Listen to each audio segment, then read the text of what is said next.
Welcome to Sweet Dreams Storytelling, where we unwind, relax, and drift into dreamland. I'm your host, Mike, and I'm so glad you're joining me tonight. Let's get cozy and settle in. Story for this evening is our adaptation of a beautiful novel by Beatrix Potter, The Tale of Peter Rabbit. Long, Chapter 1, A Cozy Little Burrow. Under the roots of a great tall fir tree, at the edge of a quiet wood and not far from a sunny meadow, there was a snug little burrow where the rabbit family lived.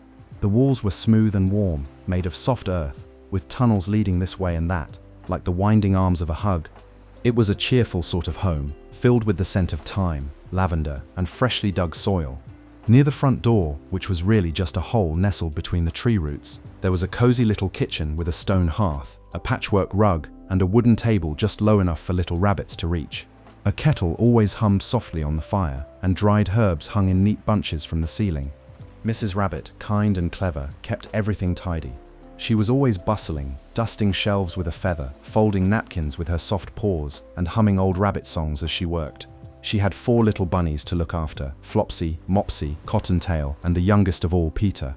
Flopsy and Mopsy were tidy and polite. They brushed their ears without being told, and helped their mother with chores, like peeling carrots or sorting pebbles from lentils. Cottontail was the smallest and still took naps in the afternoon. She liked cuddles and always carried a little woolly ball she thought was a baby mouse. But Peter was different.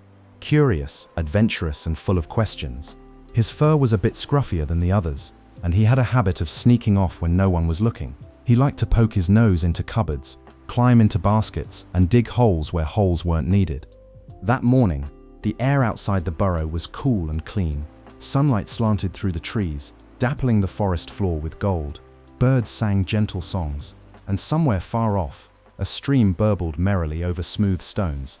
Inside, the rabbit children were just waking up. Peter stretched his little legs and yawned, his ears flopping over his eyes. Flopsy and Mopsy were already making their beds, neat little piles of moss and leaves covered with checked cotton sheets.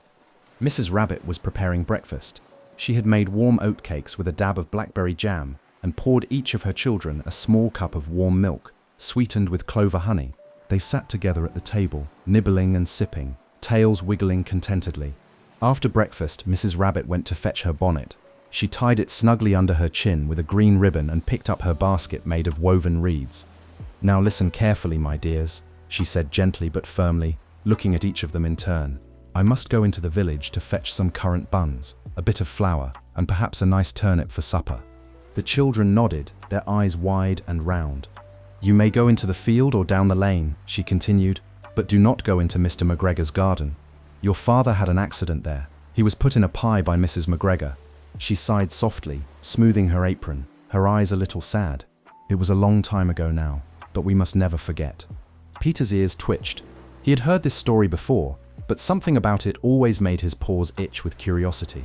"I will be back before lunchtime," said Mrs. Rabbit, kissing each of her children on the forehead. "Be good, stay safe, and remember, I trust you." With that, she slipped through the front door, her basket swinging by her side, and disappeared up the path into the forest. The burrow felt a little quieter now, filled with the soft rustle of leaves outside and the echo of her voice. Peter hopped to the entrance and looked out into the morning light. The adventure, he thought, was just beginning. Chapter 2: A Warning from Mother. The forest was peaceful as the morning sun climbed a little higher in the sky. Light spilled through the trees like honey, warming the soft earth and waking the wildflowers with its golden touch. The leaves whispered gently in the breeze, and in the distance, bees began their daily work, buzzing softly from blossom to blossom. Back at the burrow, Peter and his sisters stood near the entrance, watching as their mother's figure grew smaller and smaller along the path. Her green ribboned bonnet bobbed in time with her careful steps until she vanished into the trees. Flopsy turned to Mopsy.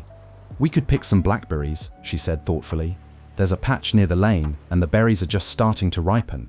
"Oh yes," said Mopsy, brushing her whiskers. "Mama would be pleased if we brought some home for lunch." "I'll bring my little basket," said Cottontail, already hopping toward the kitchen. Peter, however, stayed at the burrow entrance, staring out into the wide open world. His paws twitched with energy, his nose wriggled, sniffing the fresh scent of dew and dirt, and something else, something crisp and green and tempting. He knew exactly where it came from. Mr. McGregor's garden. His mother's voice echoed in his mind. "You may go into the field or down the lane, but do not go into Mr. McGregor's garden. He knew the story. Every young rabbit did. Long ago, his father had gone there, full of mischief and confidence, just like Peter now. He had squeezed through the gate and feasted on lettuces, beans, and radishes. But then, something happened. Something terrible. He was caught by Mr. McGregor and never came home again. Mrs. Rabbit didn't say much about what followed, only that he had been put into a pie. A pie. Peter wrinkled his nose at the thought. It was a scary story, but also one that made the garden seem even more mysterious. Why was it so dangerous? Why did so many delicious things grow in the one place they weren't allowed to go? "Come on, Peter," said Flopsy, already halfway down the path with Mopsy and Cottontail skipping beside her. "You'll like the blackberries," added Mopsy. "There are fat ones at the far side, near the old stump." But Peter didn't answer. He watched his sisters disappear toward the bramble patch, their laughter growing fainter. And then he turned the other way. Slowly, quietly, he hopped off the main path, the one that led toward the stone wall at the far end of the forest, the one that separated the wild wood from the neatly trimmed rows of Mr. McGregor's garden. The path was lined with ferns and moss, and tiny mushrooms peeked out from the tree roots. A robin fluttered overhead, then landed on a twig and cocked its head at him. Peter blinked up at it, as if to say, "I know I shouldn't, but I have to see it for myself." In his heart, he felt a little nervous. His mother had trusted him. She had given him her warning, but the pull of the unknown was strong. The garden was so close, and he was just going to look, wasn't he? Just a peek, he told himself. He had no idea that his morning was about to become a true adventure. Chapter 3. Into the meadow. The sun had risen higher now, brushing the tops of the tall trees with golden light and warming the forest floor. The morning mist had lifted, and birds were singing cheerfully from every branch and bush. In a quiet part of the lane, Flopsy, Mopsy, and Cottontail were busy with their little baskets, picking blackberries from the thorny brambles that grew wild along the hedge. The berries were plump and dark, and some were so ripe that they fell off into their paws with just the slightest touch. "Be careful not to get pricked," Flopsy said kindly, helping Cottontail reach a low-hanging bunch. "I won't," said Cottontail, rubbing her paw, where a tiny thorn had poked her. She wasn't crying though, it was just a little sting, and she was trying to be brave. Mopsy had already filled half her basket. "Let's make blackberry jam this afternoon," she said. "We can spread it on oatcakes for tea." Flopsy nodded. "And maybe save a few berries for Mama. She'll be so happy we helped." The three sisters worked together, giggling gently, chasing butterflies when they fluttered by, and taking turns sipping cool water from a little stream that trickled nearby. They felt proud of themselves for doing just what their mother had asked. But Peter was nowhere near the blackberry patch. Far away, deeper into the forest, Peter was padding softly along a narrow trail, his nose twitching as he followed the familiar scent of vegetables. He knew the way by heart, even if he had never been brave enough to go all the way before. Tall grasses brushed against his legs, and the path became rocky in places. He passed mushrooms growing in a circle, a fairy ring, as his sisters called it. But Peter didn't stop. His eyes were focused on one thing, the stone wall ahead. Just beyond that wall was Mr. McGregor's garden. He slowed as he reached the edge, ducking behind a large fern. The wall was made of grey stone, stacked carefully and covered in patches of moss. Ivy crept along its sides like sleepy green snakes. Peter looked left, then right. No one was around. Birds chirped in the trees above, and the wind rustled through the leaves, but there was no sound of people, no barking dogs, no footsteps, just the gentle rhythm of the garden waking up for the day. Peter placed one paw on the lowest stone and pulled himself up. His heart beat faster.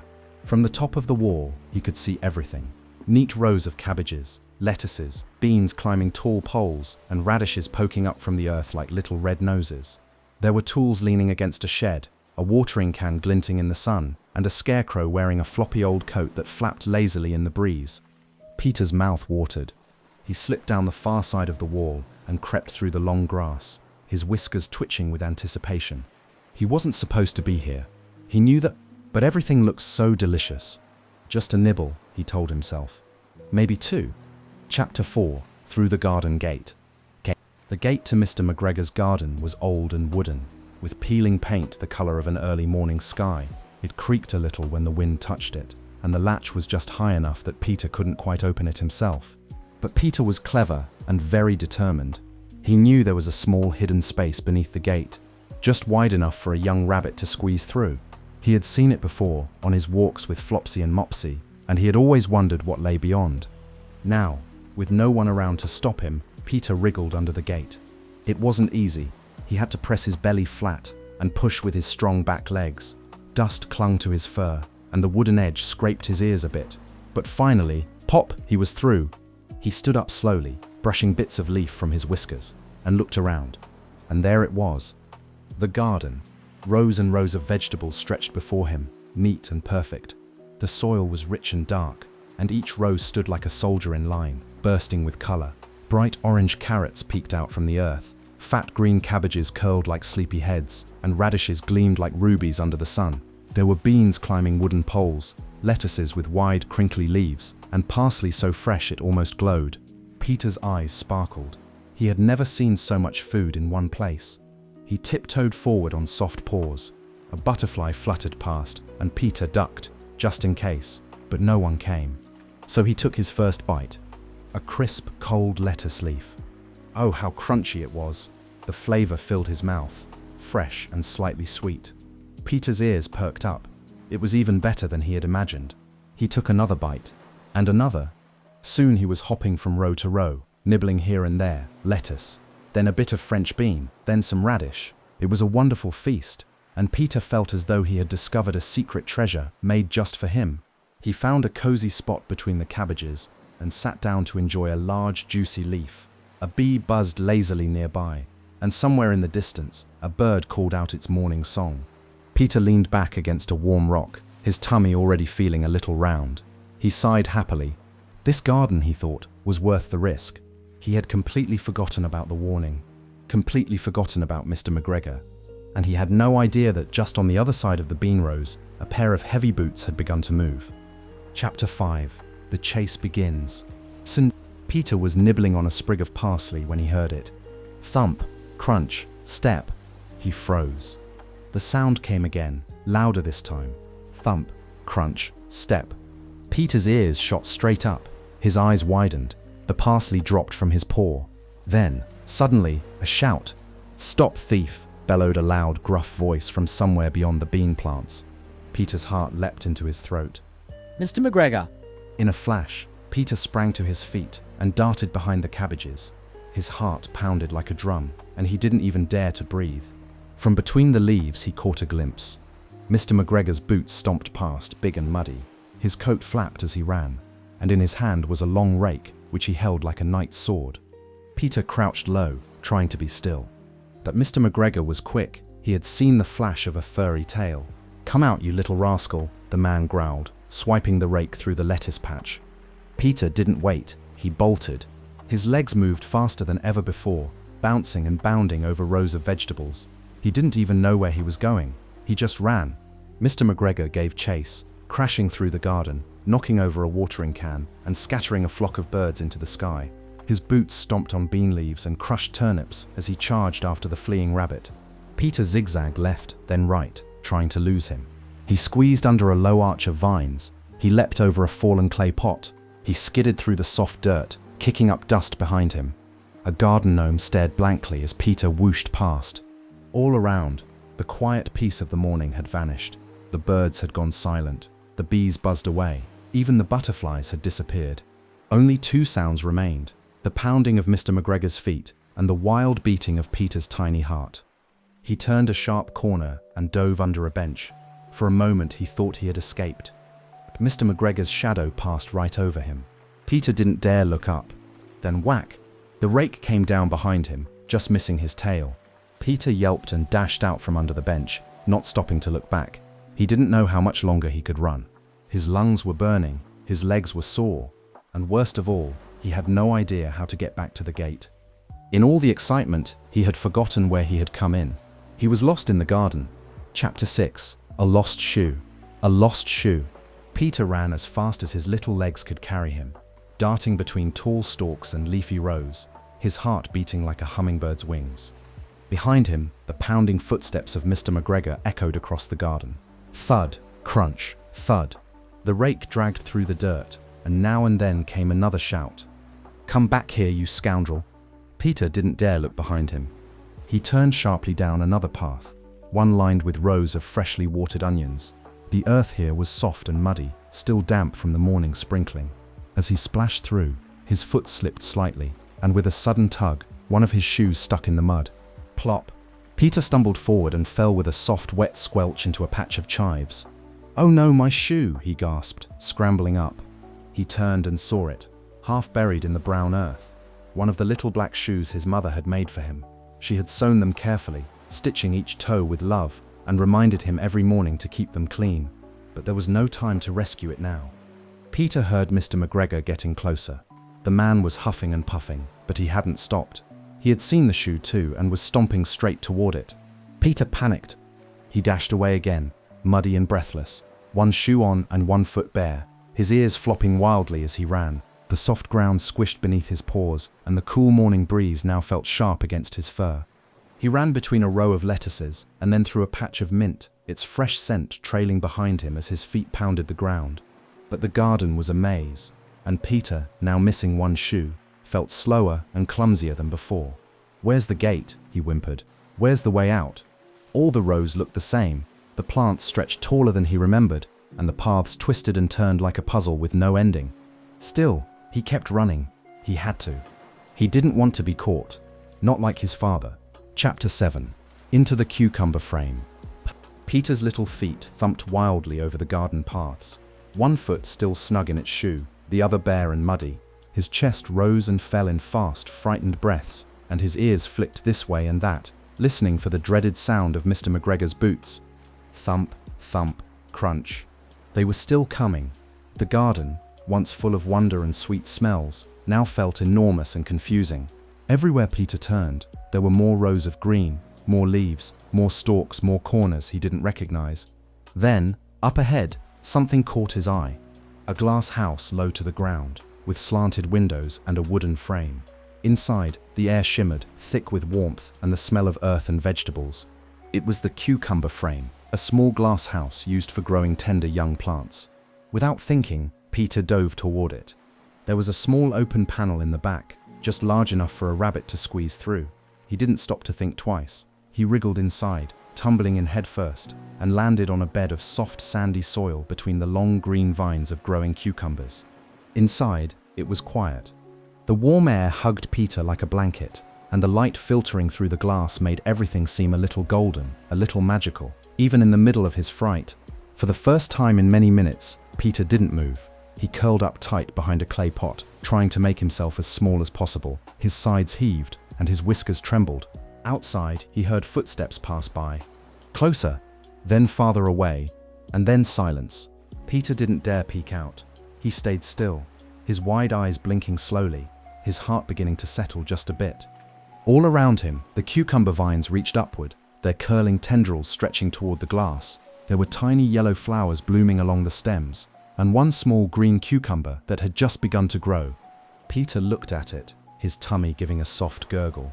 All the running had made him hungry again, but he didn't dare move. He thought of his mother, how she had warned him not to come here, and his sisters, probably still happily picking berries in the field, safe and warm and far away from danger. What would he do now? He didn't know, but for this moment at least, Peter was hidden. He was safe. And outside, the garden grew quiet once more. Chapter 8. A second shoe gone. Inside the cucumber frame, Peter sat very still. His fur was damp with sweat, and a speck of soil clung to his whiskers. His chest rose and fell, slower now, though his little heart was still thumping with leftover fright. It was warm and quiet inside the glass walls. The cucumber vines swayed just a little in the draft from the open panel, and the smell of damp earth was thick in the air. For a moment, Peter almost felt sleepy. But he knew he couldn't stay. Somewhere out there, Mr. McGregor was still looking for him. Peter didn't know how long it had been, but he knew he had to keep moving. He had to find the way home. He took one more deep breath and slowly stretched out his legs. He crept toward the back panel, ears alert, eyes scanning the garden for signs of movement. All was still. No boots, no rake, no shouting. Peter slipped out through the little opening in the cucumber frame and into the garden once more. The air outside felt cooler after the warmth of the glass house. A breeze ruffled his fur and carried with it the scent of thyme and tomato vines. Peter tiptoed forward, cautious as a kitten. He wasn't sure where to go. Everything looked different now. Taller, messier, somehow more tangled than before. As he crept along a narrow path between rows of peas and lettuces, his foot caught on a clump of weeds. He stumbled. Squelch! And just like that, his other shoe, his last one, got stuck in the mud. Peter gasped and turned, tugging at it desperately. It was small and soft, soaked with dirt now, and no matter how he pulled, it wouldn't budge. Come on, he whispered, glancing around. Then snap! A branch cracked nearby. Peter froze. He didn't wait to see who or what had made the sound. He gave the shoe one final tug, but it was no use. With a soft whimper, he turned and ran barefoot into the undergrowth, his paws thudding against the ground, one after the other, fast and light. Now he was running without any shoes at all. They were gone, both of them, left behind in the garden, swallowed by the mud and the plants and the trouble he had found himself in. But Peter didn't look back. He was too busy leaping over tangled roots, darting between bean poles and trying once again to stay ahead of whatever might be coming behind him. He didn't know where he was anymore, but he knew he had to keep going, and somewhere he hoped there would be a way out. Chapter 9. Caught in the Net. Caught in the net. Peter's bare feet padded quickly over the garden path, soft with dirt and scattered petals. Every sound seemed louder now, the flutter of a leaf, the creak of a twig, the distant clatter of a watering can, and each one made Peter flinch. He was tired, so very tired. He had lost both of his shoes. His soft blue jacket, still buttoned up tight, was dusty and stained from his run through the undergrowth. His whiskers drooped a little, and even his ears felt heavy. "I just want to go home," he whispered to himself, barely able to hear his own voice over the beat of his heart. Peter turned a corner and found himself in a part of the garden he didn't remember. It was quieter here, more tangled with vines and flower beds. Tall sunflowers stood like sleepy guards, and the air smelled of mint and marigolds.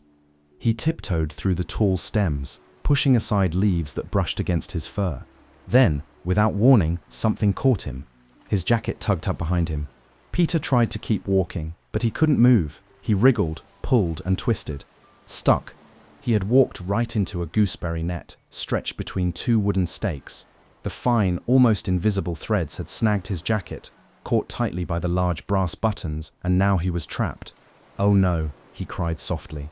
He twisted and squirmed, pulling this way and that. The net tugged tighter. Peter tried to slip out of the jacket, but the sleeves were too snug. He kicked his feet and gave a little sob. The garden was so quiet now. Not even the bees buzzed nearby. It felt like the whole world had stopped to watch Peter struggle. "I don't want to be in a pie," he whimpered, remembering his mother's warning. Just as a tear began to form in the corner of one eye, Peter heard a flutter above. Chirp! Chirp! 3 little sparrows had landed on a branch nearby. They were small and brown, with bright eyes and quick wings. One of them tilted its head and looked down at Peter curiously. Then chirp, chirp, chirp, they flew down and began hopping around the net. Peter blinked. The sparrows chirped again and flitted close to the threads. One of them gave the net a tiny peck. Another pulled gently with its beak. They were trying to help. Peter stopped struggling and let them work. He stayed as still as he could, while the sparrows tugged and nibbled at the threads, their little feet dancing across the net like quick-fingered helpers. Bit by bit, the tension in the fabric eased. One button popped loose, then another, and with one final wriggle, pop, Peter pulled free. He tumbled backward into a patch of thyme, breathing hard, eyes wide with surprise and relief. The sparrows flitted up into the air, chirping joyfully as they soared back to their perch. Peter sat in the herbs, panting, his fur full of leaves, and his jacket left behind, still caught in the net. But he was free. He smiled up at the birds and whispered, "Thank you." Above him, the sparrows chirped once more, then flew off into the sky, their wings flashing in the light. Peter looked around. He didn't know where he was. He didn't know where the gate was. But he was no longer stuck, and that for now was enough. Chapter 10. Jacket lost, freedom gained. Peter sat for a long while in the thyme patch, catching his breath. The scent of the tiny purple flowers filled his nose, calming him just a little. His fur was a mess, and his ears drooped with exhaustion. But he was free, and that was something. Above him, the sky was a soft blue, with cotton clouds drifting lazily by. A butterfly fluttered near his paw, and for a moment, the garden didn't feel quite so scary. He looked back at the net. His little blue jacket still hung there, caught by its brass buttons, gently swaying in the breeze. Peter felt a pang in his heart. It was his favorite jacket, the one his mother had sewn for him with her own paws. She had picked the softest fabric, stitched it with love, and reminded him every time he wore it to keep it clean and keep it safe. But there it was now, trapped and torn, with no way to rescue it. He stood up slowly and gave the jacket one last look. "I'm sorry, Mama," he whispered. Then he turned and hopped away. The air felt cooler without the jacket. The breeze tickled his fur, and a shiver ran down his back. But he felt lighter too. No buttons catching, no sleeves slowing him down. Peter didn't know which way was home, but he was determined to keep looking. He stayed close to the ground, moving quietly between flower beds and vegetable rows, sniffing the air and listening carefully. Somewhere in the distance he thought he heard the faint sound of water trickling, a fountain maybe, or a watering can left running. And beyond that, perhaps the faint creak of a gate. Peter's ears perked. Was that the way out? He began moving more quickly now, weaving between bean poles and ducking under cabbage leaves. The garden still felt like a maze, but something inside him, something hopeful, pushed him forward. As he turned another corner, he passed an old scarecrow standing in the middle of a bed of carrots. Peter stopped short. There, hanging loosely on the scarecrow's stick arms, was a blue jacket. His blue jacket. Not the one he'd just lost, but another one, a much older one, a faded, tattered copy with missing buttons and torn sleeves. Peter's eyes widened. He had heard stories of the scarecrow in Mr. McGregor's garden. His mother had mentioned it once, in a quiet voice. That was his father's jacket, the one he never came back for. Peter stared at it for a long moment, his breath caught in his throat. The sleeves flapped gently in the breeze, like waving arms trying to say something only the wind could understand. "I'll get home," Peter said softly, more to himself than to anyone else. "I'll get home, I promise." And with that, he turned away from the scarecrow, from the net, and from the jacket he'd lost. His paws pressed softly into the soil as he continued his journey, barefoot, dusty but full of determination. He didn't have his shoes. He didn't have his coat, but he had something better now. His freedom. Chapter 11, The Cat and the Watering Can. Peter tiptoed along a winding path lined with pots of rosemary and tall leafy celery, his little feet brushing over warm soil. The sun was higher in the sky now, and the garden glowed with a golden light. Somewhere far off, a bird chirped, and the wind rustled the leaves with a soft hush-hush sound. He was still barefoot, his fur dusty and his ears low.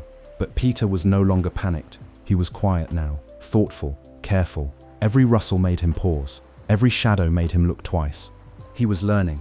As he crept around the corner of a flower bed, Peter suddenly froze. His nose twitched. Something was near. A low, slow movement, like silk sliding over stone, caught his eye. Just ahead, in the sunniest patch of the garden, a large, sleek cat lay stretched out across a pile of warm bricks.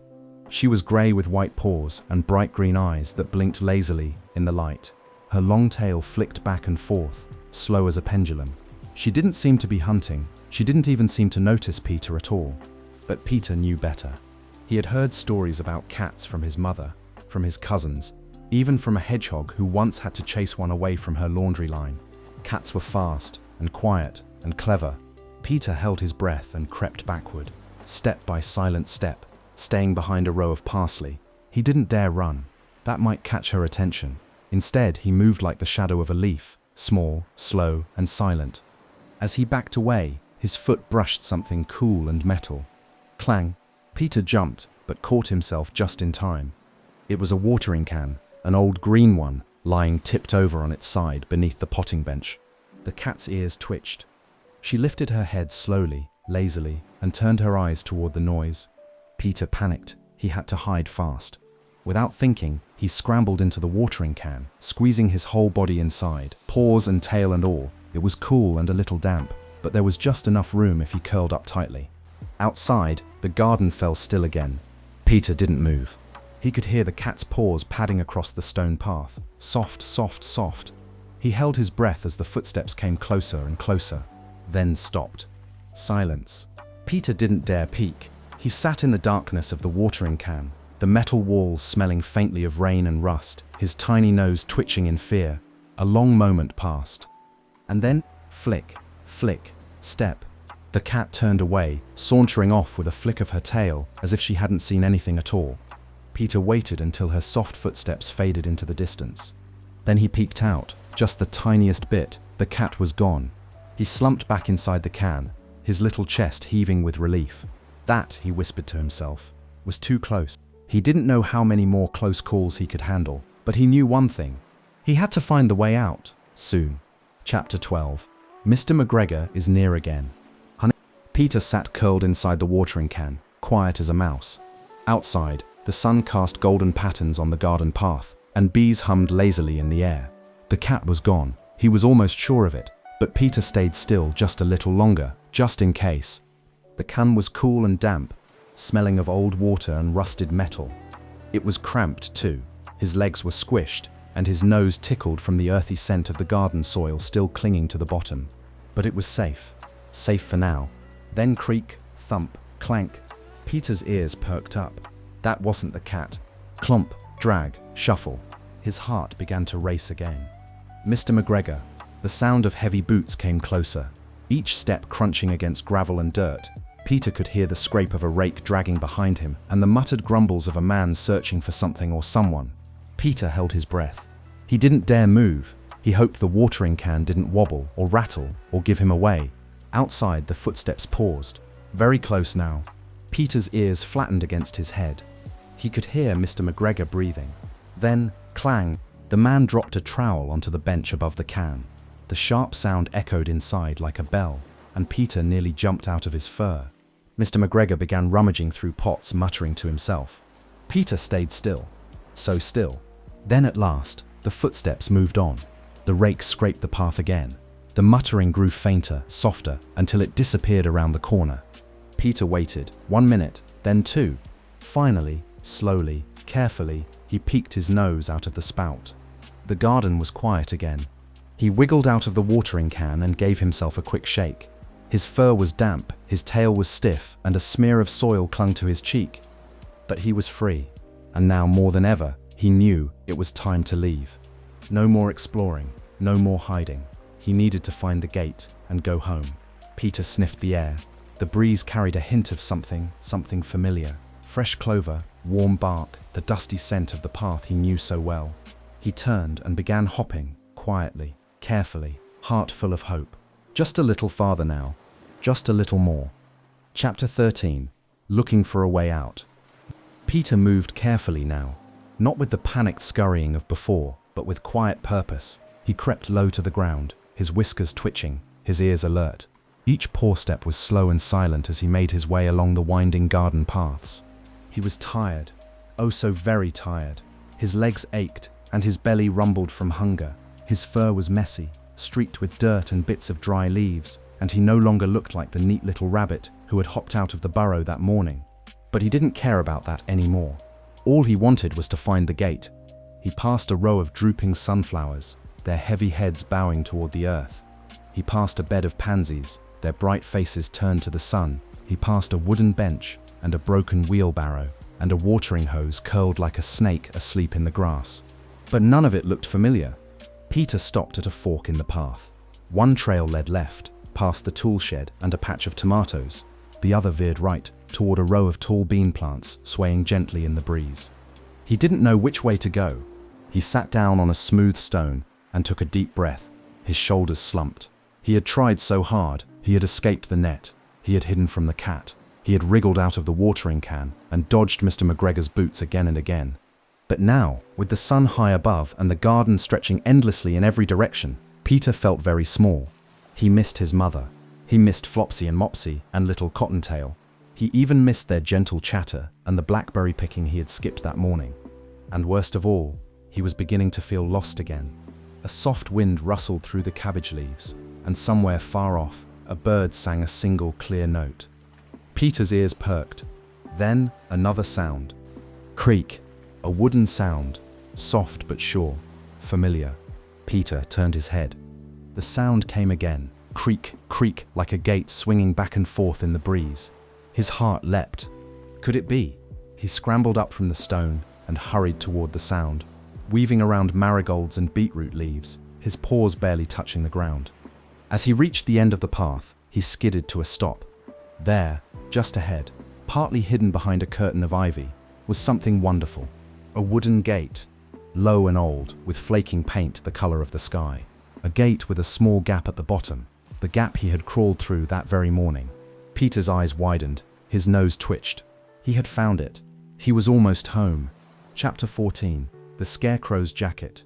Peter stood still for a moment, staring at the gate.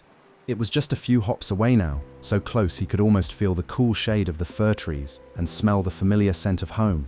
He could almost hear the soft hum of his mother's voice and the laughter of his sisters playing in the lane. But something stopped him. Out of the corner of his eye, he saw a flicker of blue. He turned. Just to the left of the path, in the middle of a carrot bed, stood a scarecrow.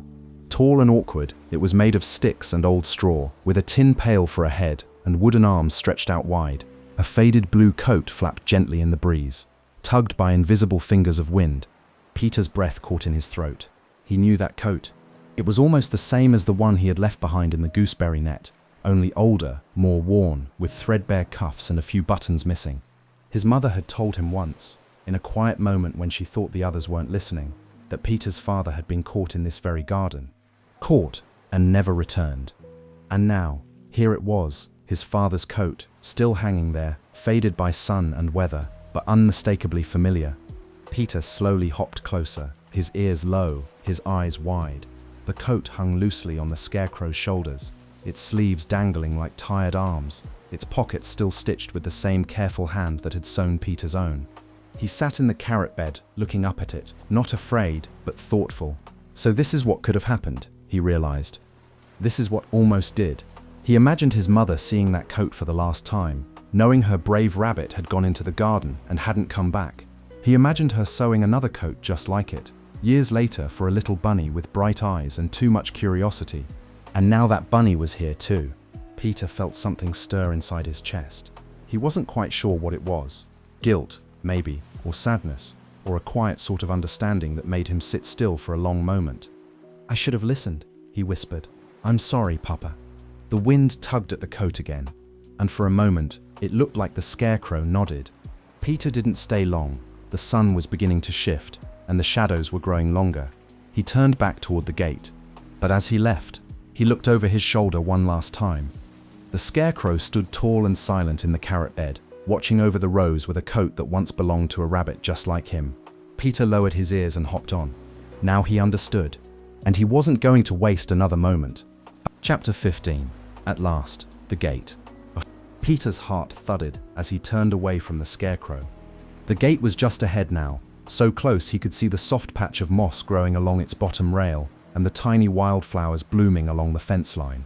The gap he had squeezed through that morning still waited there, quiet and open, just wide enough for one small rabbit to slip under. Sunlight filtered through the trees beyond it. Home was just a few hops away. Peter's legs trembled with relief. He limped forward slowly, carefully, his feet bare and sore, his fur messy and his whiskers drooping from the long day, but his eyes were fixed on that little opening beneath the gate, and nothing else mattered.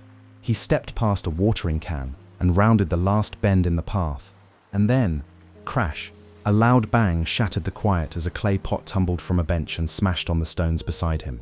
Peter froze. From around the corner came the sound of heavy, running footsteps, fast and pounding, familiar and terrifying. Mr. McGregor. He had seen Peter. Again. "Stop," the man shouted, voice rough with breath and surprise. Peter didn't think. He couldn't. He just ran. Faster than he had all day, he darted forward, past flower beds and overturned tools, past an old garden stool and a pair of forgotten gloves. His ears streamed behind him like ribbons in the wind. He didn't look back. The gate was in front of him now, so close he could smell the fresh grass beyond it. He threw himself at the gap, dropped to the ground, and squeezed under just as a shadow fell across the path behind him. Mr. McGregor's boot came down with a thud where Peter's tail had just been, but Peter was already through. He tumbled out onto the other side of the gate, rolling into a patch of clover, his breath coming in fast little gasps. He lay there for a moment, paused to his chest, his heart beating so loudly it echoed in his ears. Then, slowly, he sat up. The gate was behind him now, closed, still, and he was outside it, free. The forest stretched gently ahead, quiet and welcoming. The tall fir trees swayed softly in the breeze, and the path that led toward his burrow was bathed in golden afternoon light. Peter gave a small, tired smile. He had made it. Chapter 16. Home at last. In Morehouse, the forest was soft and quiet. Birdsong floated gently through the trees, and the golden light of late afternoon dappled the mossy floor. Tiny insects drifted lazily in the air, and a squirrel rustled high in the branches, pausing to watch as a small, scruffy rabbit hopped slowly along the path. It was Peter. His fur was rumpled and streaked with dust. His feet were muddy, his whiskers drooped, and he had no shoes or jacket, but his eyes were bright with relief, and his steps, though tired, carried him steadily forward. He was going home. The path curved gently through a grove of hazel trees. Peter passed the hollow log where the snails liked to hide, and the smooth rock where he and Flopsy once played counting games. The scents of the forest wrapped around him like a blanket: earth, pine, and the faintest whiff of chamomile. And then he saw it, the big fir tree, tall and still, with roots curling like giant fingers into the ground. Tucked beneath them was the familiar round entrance to his home, a little burrow, simple and warm, where the door was never locked and the light always glowed softly from within. Peter's heart swelled. He hopped the last few steps, slipped inside the tunnel, and sighed deeply as the familiar smells of home wrapped around him: baking flour, herbs, clean moss, and warm air. Inside, it was quiet, but not for long. "Peter," came a gasp. Mrs. Rabbit appeared in the doorway, her apron still dusted with flour, her eyes wide with worry. She took one look at her son, his missing shoes, his bare paws, his muddy fur, and pulled him into a tight, trembling hug. "Oh, Peter," she whispered into his fur, "my poor boy." He didn't say anything. He just pressed his face into her soft shoulder and let the tears fall, quiet, tired tears that came from somewhere deep, full of fear and relief and everything in between. Flopsy and Mopsy peeked around the corner, holding paws. Cottontail toddled in, clutching her toy mouse. No one scolded, no one teased. They all just looked at Peter with wide eyes, glad he was there. Safe. Home. Mrs. Rabbit helped him to a soft chair by the fire. She brushed the dirt from his fur with gentle paws, gave him a warm cloth to wipe his face, and brought a wool blanket from the shelf to wrap around his shoulders. Peter sank into the cushion, his eyes already beginning to close. He was sore, he was hungry, he was exhausted. But he was safe, and he was loved. Chapter 17. A cup of chamomile tea. The fire crackled softly in the little burrow. Its warm glow danced across the stone hearth, casting cozy golden shadows on the walls. Outside, the sun had slipped behind the trees, and the forest was turning dusky and cool. But inside, everything was calm. Everything was safe. Peter lay curled in a cushioned chair, wrapped in a thick woolen blanket with little carrots stitched into the corners. His muddy paws were tucked beneath him, and his ears, so often alert and twitching, now rested gently along his cheeks. He didn't say much, not yet. He was too tired and too full of all the wild feelings he had carried with him through the garden: fear, guilt, hope, and something close to wonder. But he didn't need to speak. His mother understood.